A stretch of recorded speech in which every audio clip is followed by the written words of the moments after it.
Just to finish up on the previous question, line of questioning regarding General Milley and his notification to the Senate of this particular intelligence, you had stated he did not notify you. Do you know if General Milley notified the Intelligence Division at all of this intelligence? I have no idea, sir. Okay. From what I recall, and I believe it was in your book, you had issued an all-hands-on-deck for officers to be present and on duty on January 6th. Is that correct? That is correct, sir. Do you know, was that order put in place with the Intelligence Division? The Intelligence Division, actually, it's funny you say that. The Intelligence Division had 2/3 of their personnel working from home that day, so no, it was not put in place, and only had one intelligence analyst assigned to monitor the January 6th events. So even though you issued an all-hands-on-deck, this would have been Yogananda Pittman's call, she had nearly 70% of her workforce at home? At least of that one unit, when you talk about the intelligence. She has a larger That's right, she was over a larger, but yeah, so the intelligence, do you know why they chose to not order their people to come to work? No, sir, I've not been able to follow up on that. Very interesting. Are there any pre-existing, or when you were chief, was there any pre-existing agreements between the Metropolitan Police Department and Capitol Police that would allow MPD to come onto Capitol grounds without the approval from the chief or the police board?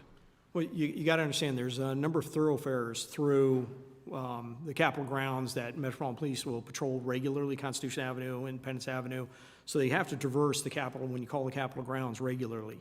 For them to be coming up and coming into one of our buildings, it usually requires approval and notification for them to be able to come in and be invited in. From our research, the only directive that we've seen with the Metropolitan Police Department, which dates back about 10 years, is that no officer can come onto Capitol grounds, patrol Capitol grounds, or enter any Capitol building without the explicit approval or request by the Capitol Police Board. So you don't know that there is anything that has superseded that?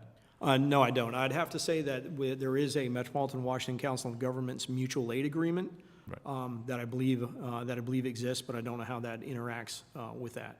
The mutual aid agreement that you enacted, is that same mutual aid agreement? Yes, sir. Okay. What time did you enact that? I enacted that at approximately 1:51. I called Scott Boggs over at the Metropolitan Washington Council of Governments, but also realized that I did call Metropolitan Police Department right at 12:55. We were attacked at 12:53. At 12:55, I'd called MPD and asked them to send in the resources. I'd called earlier that morning at 10:55 and asked Chief Carroll if he could put additional resources on Constitution Avenue in case we needed them. Now, that would have been off to Capitol grounds at that point? I believe it would have been right on the edge of Capitol grounds. Edge. I think it actually technically would have been on Capitol grounds, correct. Were you made aware that MPD would be sending their emergency services unit in plain clothes to be in the crowd?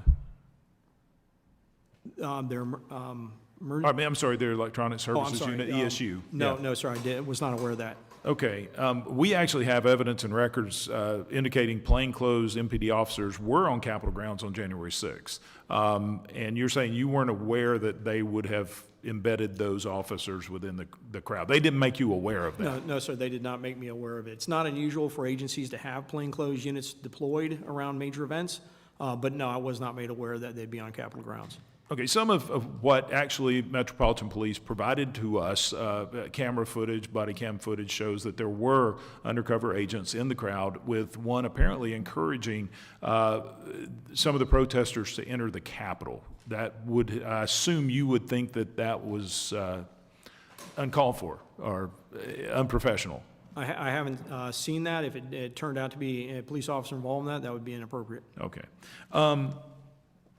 When did you come on as acting chief? I know it was 2017. What month? January. It was beginning of January, first week of January. So you were acting chief at the time that someone crazed by political rhetoric came on the baseball field, which I was on, and began shooting at members of Congress, Republican members. Yes, sir. That after-action report, do you remember that after-action report? I do, yes. We had two Capitol Police officers involved in that, and from what I remember, it was a pretty significantly large after-action report. Is that right? Yeah, I'd have to remember exactly, but yeah, that's Crystal Griner and David Bailey that were heroic in that event. But yes, substantial. I was involved in that as well as, other after actions. Have you seen the Capitol Police after-action report on January 6th? Yes, sir. The 27-page after action. Yes, sir. Does it surprise you that it's only 27 pages long? How many officers were here that day? I called in 1,700 officers, as well as there was a total of 18, our total was 1,457. So you figure a little over 3,000, 3,200 officers. Now, I would have expected a much larger after action. I was involved in the Navy Yard as the incident commander there. The after action there was at least 3 times that length. So that's what amazes me is that this after action report of the Capitol or the baseball shooting with 2 officers involved, 15 or 16 members of Congress received this comprehensive after action report, but the January 6th after action report literally is just a handful of pages, and it's very sketchy. Who was responsible for that after action report? I don't remember the exact date that it was published. I don't know if that would have been the acting chief Pittman or the new chief Manger. Yeah, I think it was acting chief Pittman. Finally, this will be my last question. I appreciate you being here with us and being so vigilant. You have mentioned earlier, in response to a question by the minority, that there should be others that are held accountable to this. Who else do you believe that should be held accountable? So when I talk about holding people accountable, I think you're dealing with a morale issue, I think, right now on the police department. That's one of the big issues that you face when you talk to the officers. And I agree with Representative Torres. These were heroic officers. They're working really hard all the time, and I appreciate that. But there's a morale issue. And I think part of that morale issue goes to the fact that people haven't been held accountable. Failures haven't been identified, and people that have been left in certain positions that should be identified as contributing to some of the issues we had that day. But in contrasting that, there are individuals who, I believe you even mentioned this in your book, that acted above and beyond the call of duty or above and beyond their position, who were actually terminated from the Capitol Police, and there were many whistleblowers that were retaliated against. And that's exactly what we're trying to get at here.